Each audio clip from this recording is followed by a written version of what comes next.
Wala ba dito joke na dadanan natin? Alam na uuwi doon eh. Hindi, Sasama. nakakain. Of course. Tawagan ko. Sabi mo isama si Ambet kung gustong sumama. Kung hindi, di wag. Tama na yung bata, parang di na sila luluto. Hindi ata sila nag-uusap. Nag-away ata sila doon. Ano naman? Hindi ko alam kung kailan yung recently. Nagalit as Tito Joke nung nag-uwi daw ng babae. Saka barkada hindi daw nagsabi sa kanya. Yan naman? Eh, hindi ko alam kung same incident lang yun. At saka lagi daw nasa taas. So, feeling niya wala din siyang kasama sa buhay.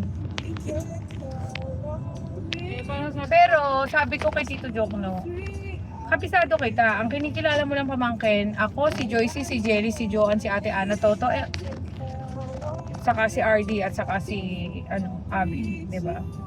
Alam mo, parang nakita ko si RD sa Santa Maria. Hindi lang ako sigurado kasi ang tagal ko nang hindi nakita yun eh. Parang 25 years eh. Nakita ka, na-recognize ka. Hindi eh. Pero tumitingin siya sa akin eh. Oh, yun na yun. Na-recognize ka siguro. Eh, hindi siya sigurado kung ako. Kasi siguro alam niya nasa ibang bansa ako. Si RD, yung panganay, di ba? Oo, pangalan dito ba? Yung matagal ko lang din nakikita. Kaya nga hindi ako sigurado kung siya yun. Kahit sa Facebook, hindi ko siya